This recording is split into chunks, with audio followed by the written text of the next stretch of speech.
Hey guys, Selwyn here from WynnStrength.com. On this video I'll be bringing you through an upper body push-pull day. So what's happened is I've had a recurring shoulder issue pop up again, which is preventing me from doing any bench pressing. Any heavy bench pressing, I should say. So what happens is there is a pain. I'm experiencing a pain that radiates out here into the bicep. It's probably attributed to a combination of the bench press and my low bar squat rack position, so it's something I'm going to have to address. I addressed this a couple of years ago, thought it wasn't a problem, and now it's starting to come back. So I think it's something I need to work on, definitely with the squat, so might have to change it up to a high bar squat or convert over to full-time squats with the SS yoke bar until the shoulder kind of disappears, shoulder injury disappears and the pain kind of subsides. But up until that point I'm kind of working around, trying not to aggravate the injury. So today's kind of a test day to see what movements feel good and what movements don't feel good.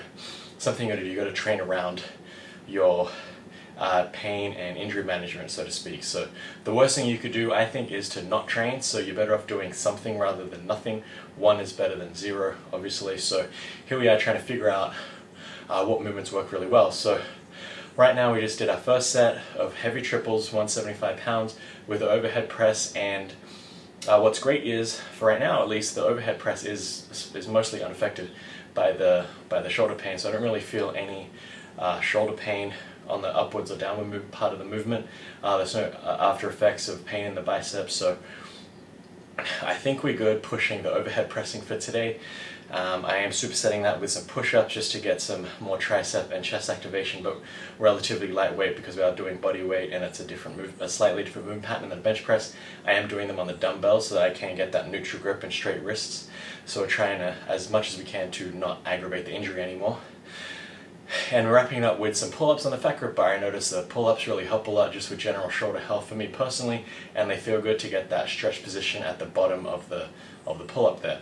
The second giant set is going to consist of hopefully some incline bench. So we're going to see how the bench press feels with the incline. It is a slight variation on the flat, so maybe it will be good, maybe it won't, but we'll wait and see what happens with that today. This is probably going to change depending on how it goes, obviously. And then we're wrapping up with pendlay rows and some ab wheels. So I definitely know rowing is going to be good, activate the whole back musculature and get those scapular rhomboids firing up, and just the ab wheels are going to be great because abs are fun. Alright, so we have some good news. We're able to get through the 8 reps of 3 for the overhead press with pretty much no shoulder pain.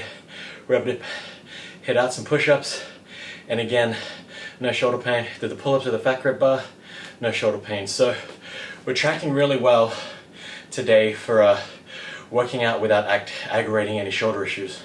So we're doing really good. Strength-wise is a different story. I was able to increase the weight, but on a couple of sets the form got a bit shaky. As you see in the videos that I'm going to play right now, I had a couple of sets of 2 where I just misgrooved, and if you watch my previous videos, you know that I have had issues with blacking out, and that I'm 90% sure that has something to do with the arch of my back and the tension in my arms, where it's just I'm not bracing well enough, so my back's starting to arch a little bit more, and I'm just getting some oxygen issues. So I think something definitely to work on.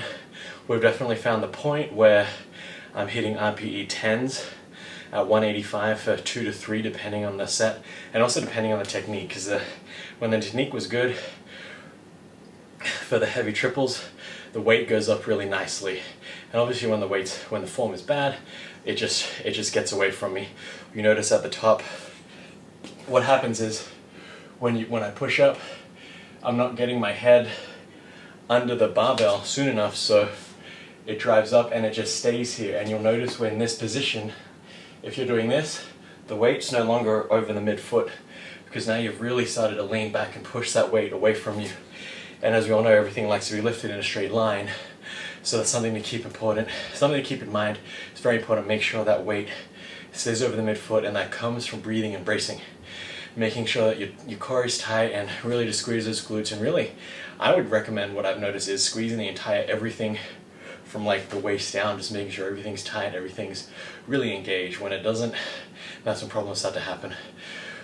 So again, another, I guess, some more points as to why I'm going to be doing more direct ab training in the future. I currently am, and I think it is the missing piece of the puzzle when it comes to strength development. I think having a weak core is really a detriment to your weightlifting strength development career. So with all that being said, I'm really happy with the first half of today's session. I really can't complain about it too much. No shoulder pain or bicep pain at all, even though we're doing some relatively heavy overhead pressing, push-ups and pull-ups. No real pain there, not even in the bicep, which is awesome. I'm really stoked with that. So we'll see how it goes for the next set. Check out the next video where I cover part 2 of today's session. Until then, this has been Selwyn from WynnStrength, and remember, a better life through strength.